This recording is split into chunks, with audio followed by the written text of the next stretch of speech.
Hello and welcome to Firearm Freedom. This is going to be an update video. In today's update video, we are taking a look once again at my now historic, maybe collectible Anderson Dissipator. I have no sponsors to the channel right now, so if you want to help me out, it's real simple. You got two different options. You can hit subscribe and comment down below. Those are the ways to help out this channel. Furthermore, if you want to help me out more than that, you can hit that channel link up in the right-hand corner of your screen. That will bring you on a vast expansion and exploration of your mind in the way of more videos that are not gun-related content. I got fitness-related stuff, skateboarding, longboarding, action, adventure, travel vlogs, reviews that are not gun-related, just anything to diversify your subscription feed. These ads seem to be working a little bit, even though they're getting more annoying, and I am gonna do them until I get to 1,000 subs. I'm not gonna lie, I'm a little sad with this video. I am a little sad for Anderson.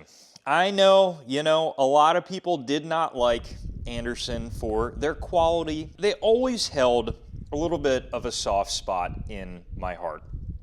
I used so many different Anderson lower receivers that I can't even count how many were floating around the compound here or there at any given time.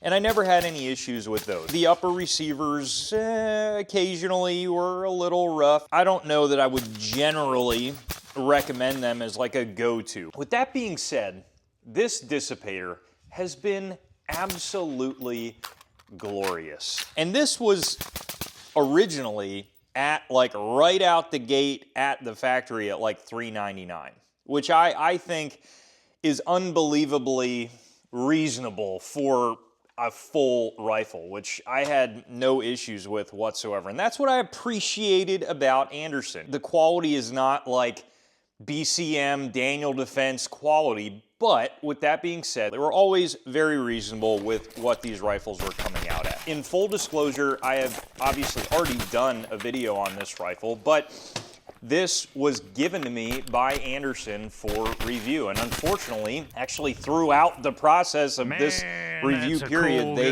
went out of business. And that is just kind of a bit of a bummer whenever a large, affordable firearms manufacturer in the industry goes under, because it's just one less option for folks out there. I actually kind of raved about the rifle in the first impressions video, and I wanted to bring it back out to the range, quite frankly, just because I wanted to shoot it. I did that Predator build, and with the H&R upper, it came with that good old triangle rifle length handguard, and I was about to just throw this in the furniture bin, and then I realized, you know what? That would look sick on that Dissipator that I got chilling in the safe. I threw it on there and I'm like, oh man, this has to come back out to the range. It's just gotta in this configuration. And I did switch out a few other things on the rifle that I wanted to talk about. One of my main gripes with the rifle, their polished mil-spec trigger was one of the worst triggers I've ever felt in an AR-15. It was absolutely awful.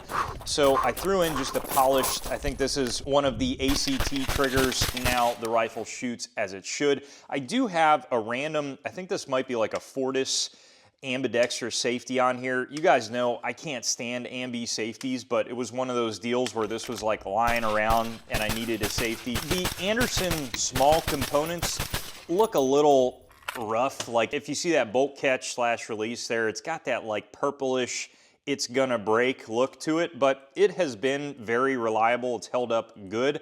I have thrown this rifle around at the range a good bit, and the anodizing has been excellent. I've really had no complaints about the finish at all. The only other thing I've had a little bit of complaints with is the carry handle. This is definitely not 70-76, I don't think. If it is It's not the best. It could definitely do with a real proper carry handle made of proper metal. You got a lot of dings going on here on the carry handle, and it's very hard to get this tight. So this, you know, it doesn't feel the best, but it's been working well as a sight. I can't really fault it too much other than a lack in confidence, if you will. If you didn't already see the first impressions video on this gun, it is a true dissipator, meaning that the gas block is an actual front sight gas block, and there is a rifle length gas system. Anderson just kind of like bored out like crazy the gas port hole, because the recoil is definitely a little bit stout on this sucker for being a rifle length gas, but I was very pleasantly surprised. It actually ran 100% reliably suppressed, and I ran every round suppressed in the most recent range day with this rifle and the new triangle handguard. I was running it with the True North Concepts 4-prong chemo flash hider, which, you know, just looks pretty cool on this rifle. I have a GI silent sling on here, and it's, I don't know what else to say about it. It's a banger, man. I was laughing at the range shooting this. It was just a ball of a time. It really was. Say what you will about Anderson, but surprisingly, a lot of their most recent stuff prior to them going out of business was actually really, really good in my experience. It's crazy kind of saying that, but as they progressed, they really began to offer a product that was a very reasonable price and a much more reasonable quality level that you could count on. I mean, now I'm upwards of about 500 rounds through this gun. Nothing crazy, but I still have yet to have any malfunctions in it. It's been a banger overall, and you know, it's just kind of cool to have. The Dissipator looks the best in my opinion with this triangle handguard here. That is definitely the way when it comes to a good Dissipator build like this. You do have a relatively heavy barrel throughout this rifle, so it does a good job mitigating heat as well. At no point was this handguard getting too hot to hold on to or anything like that.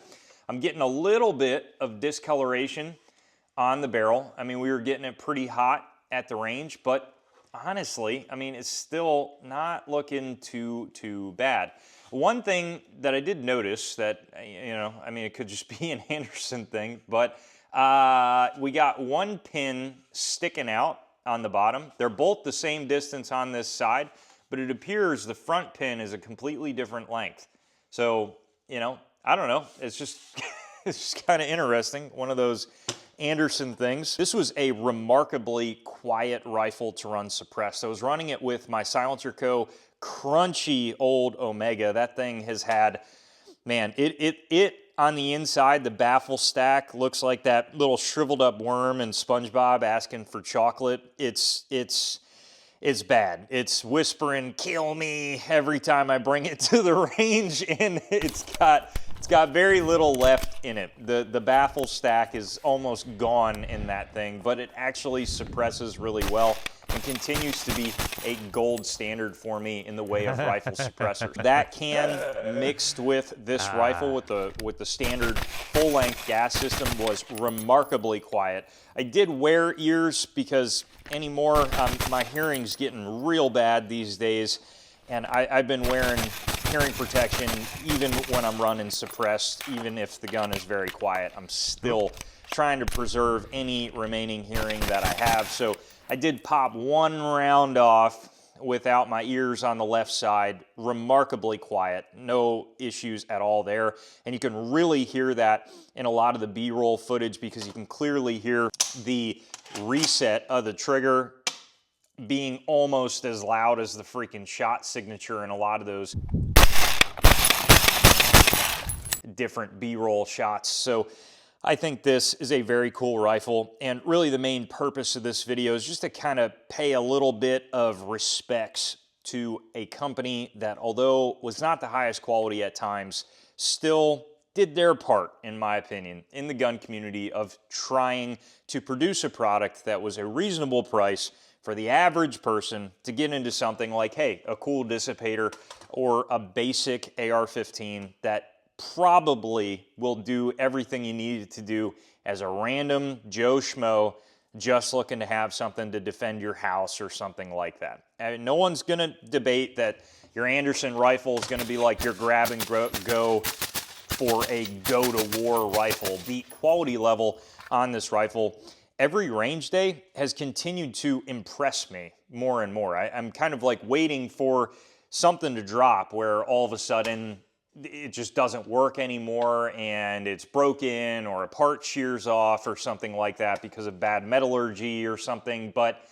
it's been great. I have no complaints about this rifle, and I'm very excited to continue to shoot it more and to continue to give a little bit of credit to this company, because I think sometimes they definitely get pooped on in the industry a little bit more than they should.